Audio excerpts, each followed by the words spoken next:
Hi everyone, here's the Bookchemist once again, and one of my favorite passages from Carlos Ruiz Zafón's Shadow of the Wind, which I read and enjoyed last year, comes at the end of the introduction, the prologue, where the narrator, Daniel, says, "Once, in my father's bookshop, I heard a regular customer say that few things leave a deeper mark on a reader than the first book that finds its way into his heart. Those first images, the echo of words we think we have left behind, accompany us throughout our lives and sculpt a place in our memory to which, sooner or later, no matter how many books we read, how many worlds we discover, or how much we learn or forget, we will return." Taking that passage as a starting point, I thought it would be really fun and really interesting to talk with my patrons first on my Patreon page and with you guys more broadly speaking about what books left that kind of mark on you, what books made you fall in love with reading, and what books made you as a reader, what were the foundational texts to you and to your reading experience. Before I start talking about it, I should mention that this video is sponsored by Skillshare, an amazing community of creators and experts in various fields, from illustration, creative writing, photography, design, all of them offering wonderful video classes that have a great community vibe to them. I'll talk about Skillshare more at the end of the video, but you should know that there's a link in the description box that will give the first 1,000 people to click on it a free trial of Skillshare Premium membership. Now, in a nutshell, very briefly, the book, or better the author that made me fall in love with literature and with reading was H.P. Lovecraft, which I got to know through this Italian collected edition of some of his greatest works. I first read H.P. Lovecraft when I was 15, and I could only really read a handful of the stories because their impact on me was too strong. I literally didn't sleep for several nights. Part of it is because, well, he's a horror writer and the stories are incredibly scary and disturbing. But the disturbing nature, I believe, for me at least, went well beyond the scares of reading about cannibalism, reading about monsters lurking at the bottom of the sea ready to eat humankind. The horror of Lovecraft, I believe, deals in a much more sinister and more pervasive way with the chaos that is slithering underneath all of the constructions that we build as a society, as humans, in order not to think about it. It deals with the dark tensions within society, within our own nature, and with glimpses of this dark selves, of these dark forces that we can perceive in the course of our life. It was something, this kind of awareness was something that I already possessed and that Lovecraft made clearer to me. I once heard a great professor say that what great literature does is tell you things that you already knew, but you didn't quite know how to put into words. And Lovecraft put these things into words for me in a very strong way that I struggled to fully comprehend at first. When I was 18 and I was just about to graduate from high school, my brother gifted me a complete works of H.P. Lovecraft, a big tome collecting all of his stories and all of his collaborations. And the summer I graduated from high school, before I started uni, I read that book and never stopped reading, really. I was a decent reader in high school. I would say that I always had a book or two on the go, but I wasn't that huge a reader. I definitely think I invested more time in video games than in books. But Lovecraft, because of what it did with the form, with the narrative form, because of its literary twists, because of the way he played with text, because of the way his language seemed so deeply related and so deeply connected with the crumbling worlds that he was trying to convey, with the obscurity and crypticness of this images and visions that he was trying to create, because of the interplay between all of these different factors, that the fascination I had with all this truly ignited my passion for reading. And after I finished that gigantic tome, I started reading a lot of Asimov, I read a lot of Agatha Christie and Camilleri, and so on and so forth. And a few months later, as part of my reading in university, I read Don Quixote, another great foundational text for me. And again, I continued reading after that. So Lovecraft is definitely the author that ignited my passion, and is an author that I've been rereading in the course of my life, and that I always read under a different light as my outlook on my own self, on the world, on history, on economics, on society as it evolves. As all of these things evolve, I change the way I read Lovecraft, and I change the way I relate to his stories. Even just this year, I reread a couple of times The Shadow Out of Time, which I always considered a minor story at best, a rewriting of Mountains of Madness, which was itself a rewriting of The Nameless City.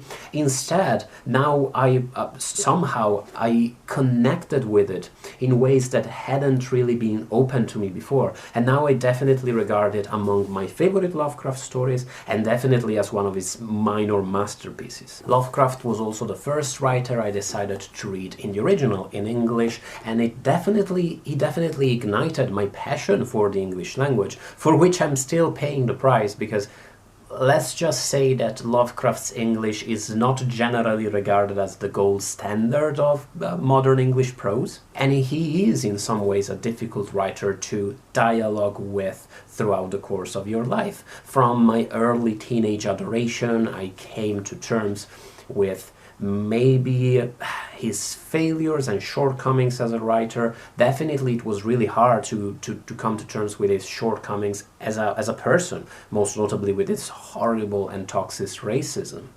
But it is a conversation that is ongoing, and it is something that tells me, rereading Lovecraft's works and approaching them anew all the time tells me a lot about myself as a reader and as a person, at the same time as it reveals me more and more about Lovecraft's works.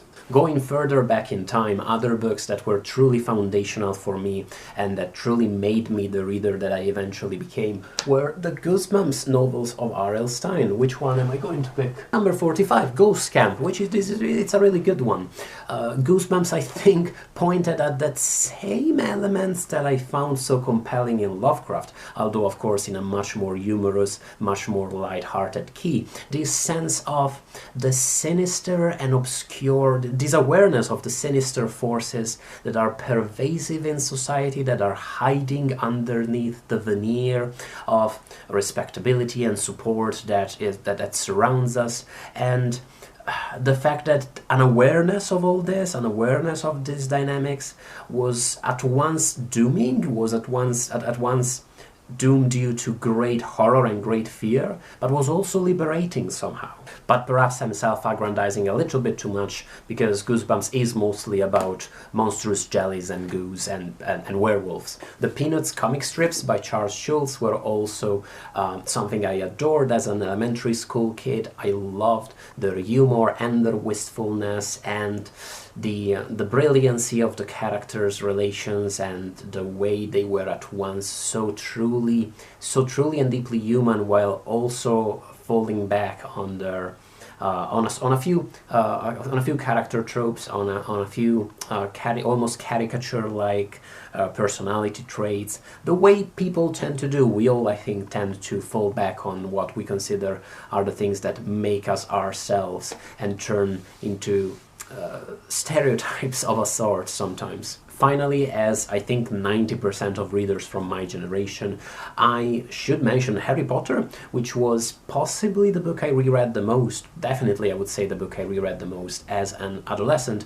I think for all of its limitations, the series does create a fantasy world, Hogwarts, that is very compelling, it feels really nice to retreat to, and this idea of offering a bit of an escape into this magical world is something that definitely appealed to me as a teenager. Once more, I really enjoyed discussing this question with my patrons, the people supporting my channel on patreon.com. Jacob Johnson had a very interesting point. He mentioned how he hated reading as a kid until the 4th grade because it was something that was imposed, it was a task, it was homework. And this is a very interesting point. One of my favorite online reviewers, he stopped reviewing recently, but it's this guy called Keith Whitty. I put a link to his blog in the description box, I remember said something very interesting to me, which is this idea that one of the main failures of the way humanities are taught across the West, not just in the US or Europe, but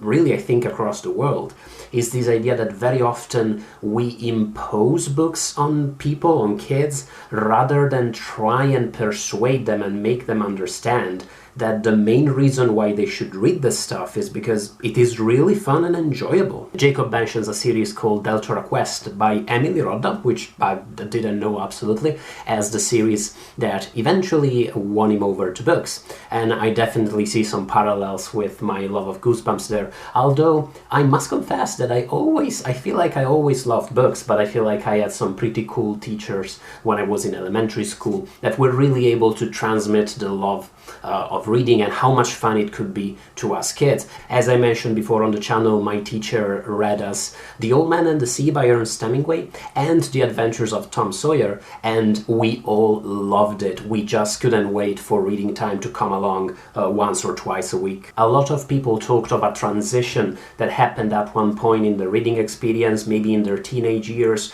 when they switched from reading more entertaining but maybe less substantial books to books that gave them greater satisfaction. It's always tricky to talk about high literature, great literature, capital L literature, because it leads us to exclude, for instance, genre fiction or popular fiction from the equation. But I think we can all agree that some books are better than others, and very often you can't quite appreciate that distinction until you become serious about reading. To try and explain this, I myself had a phase where I wasn't reading much, really. I was reading very little, and that's when I was in middle school. At the time I was really into Magic the Gathering, Dungeons and Dragons, and all similar sorts of nerdy pursuits.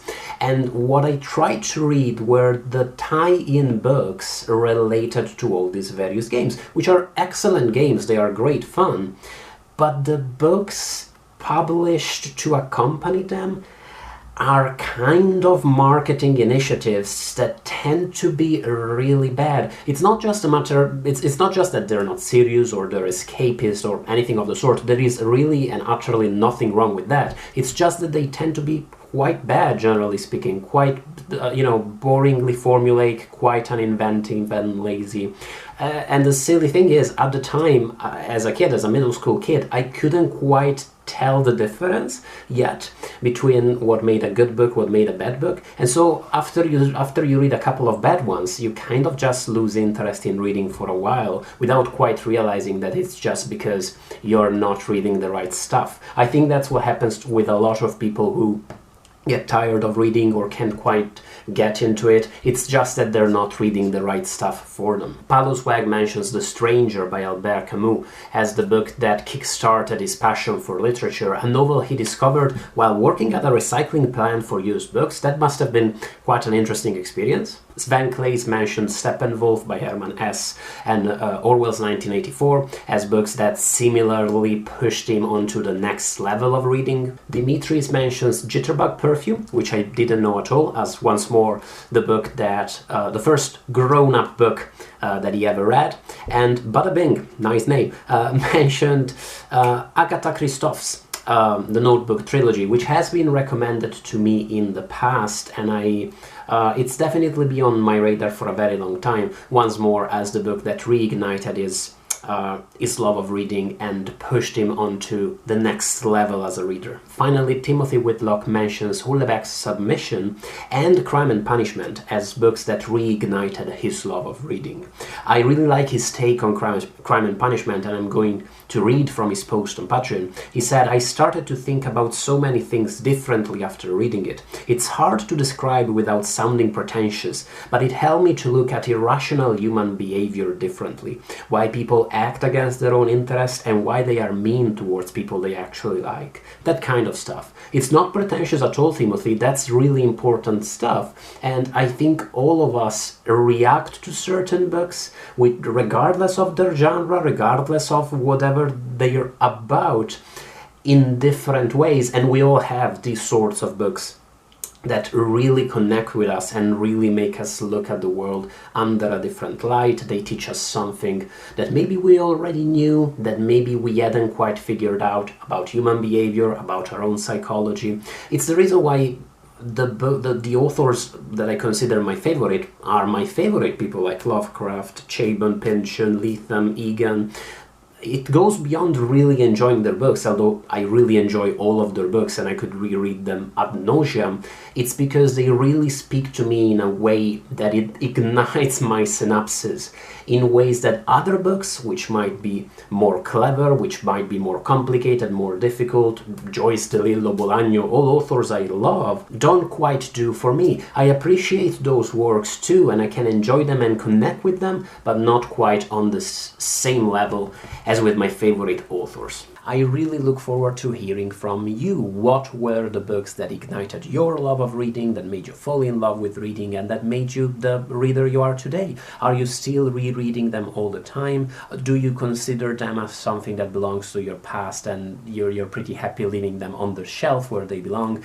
I look forward to discussing all this with you. I find it a really fascinating and charming topic. Thank you so much to my patrons for intervening and contributing to the video. Thanks to them for supporting the channel.